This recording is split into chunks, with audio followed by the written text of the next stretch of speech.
بەرەبەیانی ڕۆژی شەممە لە ڕێگەی سێ درۆنی TNT ڕێژکرا و هێرشکرایە سەر پارێزگای هەولێر بەهۆیەوە زیانی مادی بە خانووی هاوڵاتیە کەوت. هێرشەکە بەرەبەیانی ئەمڕۆ ئەنجامدرا دوان لە درۆنەکان کەوتونەتە خوارەوە و تەقیونەتەوە، یەکێک لە درۆنەکانیش بە نەتەقەوی دۆزراوەتەوە. با پێی زانیاری هێزە ئەمنیەکانی هەولێر، درۆنەکان لە گوندی براغ بە دووری 3 کیلۆمەتر لە نزیک کونسوڵخانە نوێیەکەی ئەمریکا کەوتووەتە خوارەوە. یەکێک لە درۆنەکان بەر خانووی هاوڵاتیەک لە باخچەکانی سەر ڕێی سێولە لە گوندی براغ نزیک کۆمەڵگەی مەلا ئۆمەر لە پارێزگای هەولێر کەوتووەتەوە. دوابەدوای هێرشەکانیش هێزە ئەمنیەکان گەیشتوونەتە شوێنی ڕووداوەکە و دەستیان بە لێکۆڵینەوە کردووە.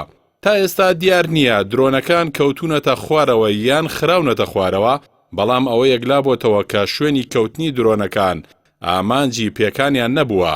بەو پێی ناوچەکە هیچ دامەزراوەیەکی ئەمنی یان مەدەنی لێ نییە. پێشبینی دەکرێت هێرشەکە کۆمەڵگای نوێی کونسوڵخانەی ئەمریکای لە هەولێر کردبێتە ئامانج.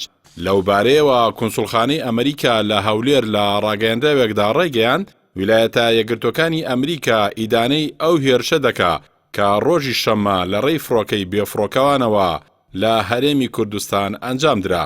کونسوڵخانەی ئەمریکا ڕایگەیاندووە ئەم هێرشە ئاماژەیەکی ڕوونی پێشێلکاریە بەرامبەر سەروەری عێراق. هاوکات دەستگای دژە تیرۆری سەر بە ئەنجومەنی ئاسایشی هەرێم ڕاگەندراوێکی لابارەی هێرشەکەەوە بڵاو کردەوە و ڕایگەیاندووە لە ڕێگەی 3 درۆنەوە هێرش کراوەتە سەر پارێزگای هەولێر. با پێی ڕاگەندراوەکەی دژە تیرۆر لە 100 درۆنەکان دروشمی: السلام عليك يا جمال العراق، بسم القاسم الجبارين، یا صاحب الزمان یا زەهرا نووسراوە. هەروەها هاتووە جگە لە زیانی ماڵی هیچ زیانێکی گیانی لێ نەکەوتوێتەوە. هاوکات درۆنێکیش لە چۆڵەوانێکی چیای تارین دەکەوێتە خوارەوە.